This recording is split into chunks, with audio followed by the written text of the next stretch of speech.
No, I'm Howard Vernon, and Jesus Christ, what took you so long?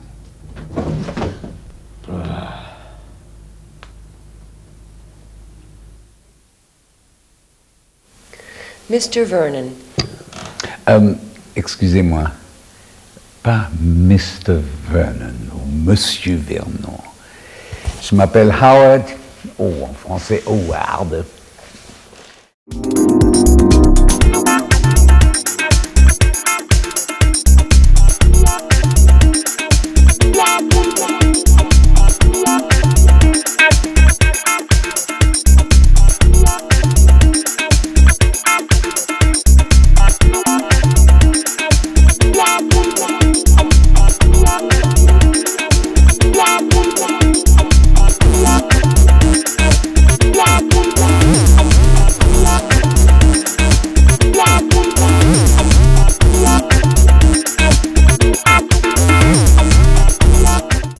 Si j'étais méchant et très très franc, je dirais parce que j'étais un narcisse, un exhibitionniste, et que j'étais doté d'un complexe d'infériorité, d'un manque de confiance en moi, et j'avais besoin d'extérioriser tout ça. Et quoi de mieux pour un exhibitionniste, pour vivre son exhibitionnisme, que de se mettre sur une scène ou devant une caméra. C'est merveilleux comme exhibition. Et pour un narcisse aussi, extraordinaire, d'être sur une scène, par exemple, et d'être le seul à parler, et de savoir que là, il y a 800, 1000, 1500 spectateurs qui sont, eux, obligés, comme on dit, de la boucler. C'est extraordinaire, ça. Et ça aide aussi à dominer son complexe d'infériorité ou son manque de confiance en soi. C'est probablement ça. Alors, non, parce que vous comprenez, la réponse classique, c'est parce que je voulais servir l'art dramatique. Je voulais servir les grands classiques, les beaux textes. Pas du tout, on veut se servir soi-même. Et quel meilleur tremplin que d'être acteur. Ok, alors. Et je m'excuse auprès de mes collègues qui peut-être sont très très choqués s'ils écoutent regardent ce petit film, mais j'adore la franchise. Destiné par son père à une brillante carrière dans l'hôtellerie, le jeune Howard travaille dans les plus grands palaces d'Europe, de Saint-Moritz au Caire en passant par Genève. Il y croise de nombreux aristocrates, princes et autres héritiers, et même de grands acteurs comme Douglas Fairbanks Jr. et Charlie Chaplin. Mais il n'aime pas vraiment son travail. Et c'est au Caire, alors qu'il assure le poste de réceptionniste à l'hôtel Main House, qu'un rêve commence lentement à l'habiter. C'est là-bas,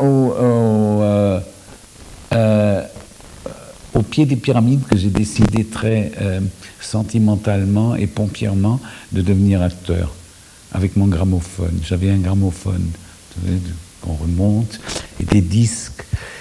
Et c'est au son du rêve d'amour de Liszt, que je trouve horrible maintenant, c'est pompier, la musique de Liszt, que j'ai décidé. Et puis alors, c'était pas un orchestre classique, c'était un orchestre d'un bonhomme qui était très connu.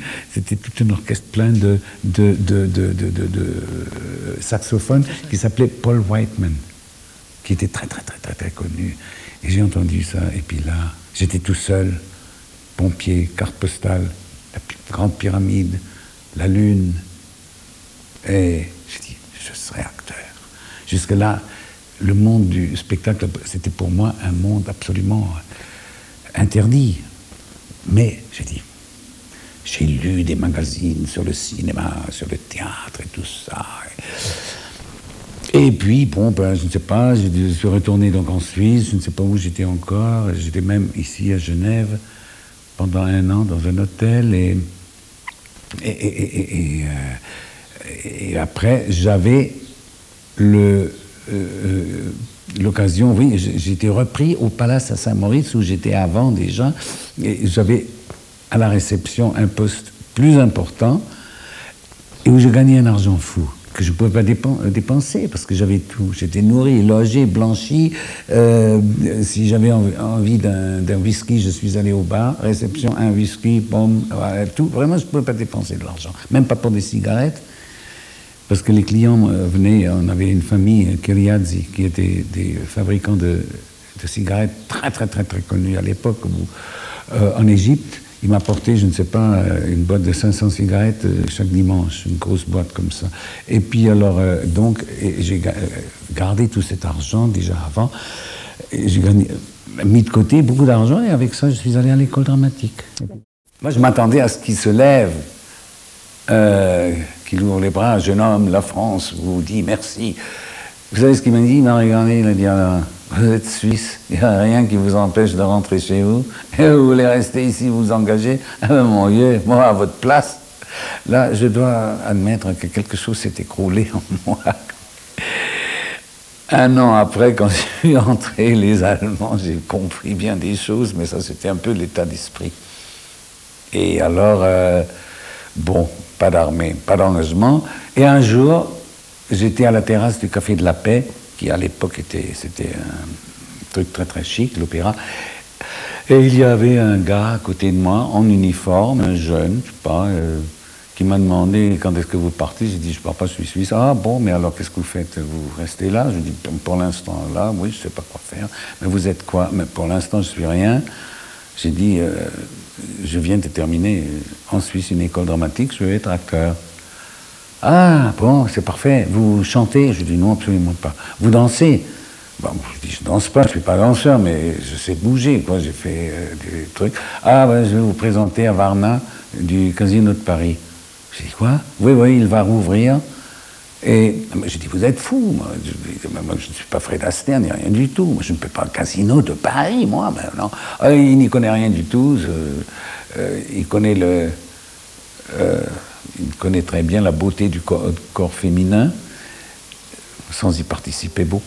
Et ben voilà. Et ben il m'a présenté, ça a marché, puis j'ai été engagé.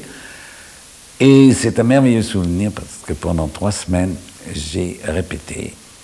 Et savez-vous avec qui? Avec Josephine Baker, qui était une femme extraordinaire, merveilleuse.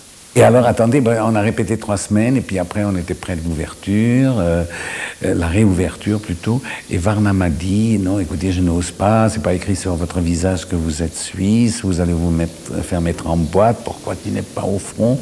À l'époque, c'était comme ça. Alors, je dis, ça y est, un rêve qui s'écroule. Et puis, mais je vais ouvrir, je vais voir comment ça se passe. Et si ça marche bien, je vais rouvrir une autre maison que j'ai, l'Alcazar, qui est maintenant Palace. Ah, ça c'est les Allemands qui ont changé le nom. Les Allemands, quand ils sont venus après, ils ont dit un musical ne peut pas où il y a des femmes nues et ne peut pas s'appeler Alcazar, comme le fameux Alcazar de Toledo, où M.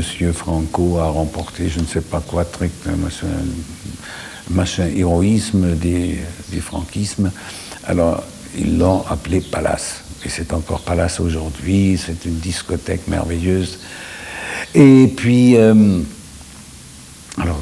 il m'a pris en effet là, après.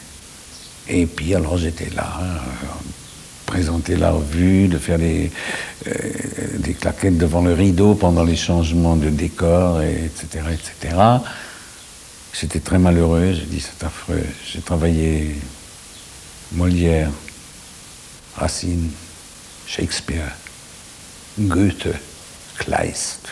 Et me voilà en train de présenter des petites femmes nues et chanter avec et danser avec les danseuses.